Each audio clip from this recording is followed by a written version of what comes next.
ఏమి లేని దాని గురించి, ఏ తప్పు చేయని దాని గురించి, ఏ సంబంధం లేని దాని గురించి మీకు ఏదైనా నన్ను ఇబ్బంది పెడితే, నన్ను జైల్లో పెడితే, నా మీద కేసు పెడితే మీకు సంతృప్తి కలుగుతుందంటే ఖచ్చితంగా చేయండి. ఎవరినంటే వాళ్ళని చిన్న చిన్న ప్రాణాలను ఇబ్బంది పెట్టొద్దని నిన్న చెప్పా, ఇప్పుడు కూడా చెప్తున్నా. మీరు ఏదైనా మీ తృప్తి కోసమో, మిమ్మల్ని మీకున్నటువంటి ఇతరులను తృప్తిపరచడం కోసమో మీరు ఏదైనా చేయాలంటే ఖచ్చితంగా చేయండి. ఫేస్ చేస్తాం. న్యాయం ఉంది, న్యాయస్థానం ఉంది. న్యాయస్థానంలోకి వెళ్ళి న్యాయం కోరుకుంటాం, న్యాయం జరుగుతుంది. కానీ మీరేం చేస్తున్నారు? అమాయకులను తీసుకెళ్ళి, ఏ సంబంధంలో తీసుకెళ్ళి, నాతో సన్నిహితంగా ఉంటారన్న ఒకే ఒక ఆలోచనతో తీసుకెళ్ళి 2 రోజులుగా సిట్ ఆఫీసులో పెట్టి టార్చర్ చేస్తున్నారు. కొంచెం బెదిరిస్తారంట, కొంచెం ఆఫర్ ఇస్తారంట. అసలు నాకు అర్థం కావాలా. బెదిరింపులు ఎలా ఉంటాయంటే, లోపలేసి తోముతాం, జైల్లో ఉంటాం, జైల్లో పెడతాం, ఈ కేసుతో నీకు సంబంధం లేకపోవచ్చు, ఈ లెక్కర్ కేసుతో సంబంధం నువ్వు కానీ సంతకం పెట్టకపోతే నా దగ్గర కొన్ని 100 కేసులు ఐవాల్ ఇన్వెస్టిగేషన్లో ఉన్నాయి, వాటిలో నీ పేరు కలుపుతాం, శాశ్వతంగా ఏదో ఒక దీంట్లో పెట్టి జైల్లో పెడతాం, నిన్ను బయటికి రానివ్వు. ఒకవైపు ఏమో అలా బెదిరిస్తారంట, మళ్ళా వస్తారంట. నీకెందుకు గవర్నమెంట్తో మాట్లాడి నీకు వర్క్లు ఇప్పిస్తాం, నీకేమైనా డబ్బులు కావాలంటే గవర్నమెంట్తో మాట్లాడి డబ్బులు ఇప్పిస్తాం, నీకేదైనా కావాలంటే చెప్పు గవర్నమెంట్తో మాట్లాడి గవర్నమెంట్లో నీ చెప్పి అరేంజ్ చేస్తాం అని ఒక పక్క ప్రలోభ పెడతారు, ఒక పక్క బెదిరిస్తారు. అతను చెప్తున్నది నాకు ఏ సంబంధం లేనటువంటి దాన్ని, ఎక్కడా ఇన్వాల్వ్ కానటువంటి దాన్ని మీరు ఇలా తీసుకొచ్చి కొంచెం బెదిరిస్తున్నారు, కొంచెంసేపు ఆశ పెడుతున్నారు, ఇన్ని రకాల ప్రయోగాలు చేస్తున్నారే. ఇది ధర్మమా అని అతను అడిగినప్పుడు బల్లలేసి దబ్బా దబ్బా నా కొల్లా శ్రీనివాస్ అనే అతను బల్లలను దబ్బా దబ్బా కొడుతున్నాడంట, అరుస్తున్నాడంట, రచ్చ చేస్తున్నాడంట.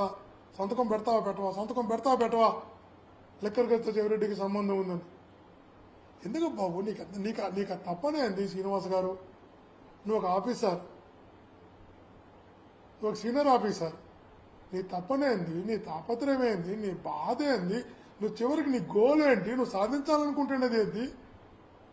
అట్లా అమాయకులను, ఏమీ తెలియని వాళ్ళని బెదిరించి, భయపెట్టి, బల్లలు కొట్టి, అరిసి, రచ్చ చేసి చివరికి నువ్వు అసలు చివరికి నువ్వేం సాధించాలనుకుంటున్నావు? తప్పుడు కేసులు పెట్టి, అమాయకులను భయపెట్టి, బెదిరించి, తప్పు కదా. నీకు విచక్షణ ఉందా కొంచెమైనా? నీ ఎథిక్స్ ఏమనిపిస్తున్నాయి? కనీసం మానవీయ విలువలు అనేది ఎక్కడైనా కనబడుతున్నాయా? ఒక మనిషిగా ఆలోచిస్తున్నావా?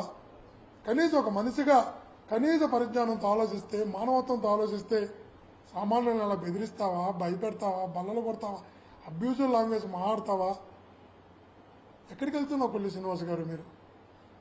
మీకు అందుకైనా మీరు చదువుకున్నది, అందుకైనా 9 ఉద్యోగంలోకి వచ్చింది. తప్పుడు కేసులు పెట్టి సంతోషించడానికే. ఎక్కడికి వెళుతున్నారో అర్థం కావడం లేదు శ్రీనివాస్ గారు. ఈరోజు చెప్తున్నా మళ్ళా కూడా నీకు, బాబు నీకు ఎందుకు ఇంత తపన?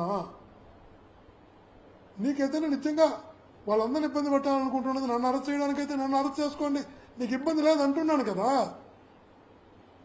మీరు ఆలోచించండి, మీరు ఎక్కడికి వెళ్తున్నారో ఆలోచించండి. ఇవన్నీ వెంటాడవా? ఇవన్నీ మిమ్మల్ని వెంటాడవా అని అడుగుతున్నా. కనీసం నీ చుట్టూ ఉన్నటువంటి వాళ్ళు, నీతో చుట్లో ఉన్నటువంటి వాళ్ళు, నీతో ఉన్నటువంటి సిబ్బంది కూడా నువ్వు మాట్లాడుతున్న మాటలు, నువ్వు వ్యవహరిస్తున్న తీరు చూసి అసహించుకుంటున్నారు విషయం గుర్తించుకో. వాళ్ళే చెప్తున్నారంటే చాలా మంది బయటకు వచ్చి చుట్లో నుంచి వచ్చి, సార్ అసలు మా కొల్లి శ్రీనివాస్ గారు మాట్లాడుతున్న మాటలు, అతను పెడుతున్న ఒత్తిడి, అమాయకులు అతను పెడుతున్నటువంటి టార్చర్ మాకే కన్నీళ్ళు వస్తున్నాయి సార్ అని వాళ్ళే బయటకు వచ్చి చెప్తున్నారంటే ఎంతగా నీ చుట్టూ ఉన్న సిబ్బంది కూడా నీ మాటలను అసహించుకుంటున్నారన్న విషయాన్ని ఒక్కసారి గమనించు. తాత్కాలికంగా నీకు ఆనందం ఉండొచ్చు, తాత్కాలికంగా ఎవరైనా సంతృప్తిపరచచ్చు, కానీ ఒక అమాయకుడిని వేధిస్తే, ఏ సంబంధం లేనని కానీ ఇంతగా టార్చర్ చేస్తే ఖచ్చితంగా గుర్తుపెట్టుకు ఆ పాపాలు మిమ్మల్ని వెంటాడతాయని గుర్తుంచుకో శ్రీనివాస్ గారు. నిజంగా చెప్తున్నా, ఈ పాపాలైతే వెంటాడతాయి మిమ్మల్ని. మీకు నిజంగా అంత కోరుకుంటే రండి, చేసుకోండి. ధర్మం ఉంది, న్యాయం ఉంది. నా వైపు ఖచ్చితంగా ధర్మం న్యాయం నిలబడతాయి. క్లియర్గా ఉండా మళ్ళా చెప్తున్నా, క్లియర్గా ఉండా ఖచ్చితంగా తప్పుడు కేసులతో ఇబ్బంది పెట్టాలనుకుంటే ఎదుర్కోవడానికి సిద్ధంగా ఉన్నా. ఇప్పుడు కూడా విజ్ఞప్తి చేస్తున్నా, అమాయకులను, చిన్న ప్రాణాలను మానసికంగా, శారీరకంగా వేధించి చంపేయకండి మహానుభావులారా. ఇది మంచి పద్ధతి కాదు, ఇది సంస్కారం కాదు, సభ్యత కాదు. వాస్తవాన్ని చెప్పిస్తే అర్థం ఉంది, కానీ ఒక అబద్ధాన్ని చెప్పించి ఇరికించి తప్పుడు కేసులు పెట్టాలన్నటువంటి మీ ఆలోచన మంచిది కాదు. మీ చుట్టూలో ఉన్నటువంటి మీ సిబ్బందే మీరు మాట్లాడుతున్న మాటలు, మీరు వ్యవహరిస్తున్న తీరుని అసహించుకుంటున్నారు అంటే మీరొక్కసారి మీ క్యారెక్టర్ గురించి ఆలోచించుకోండి.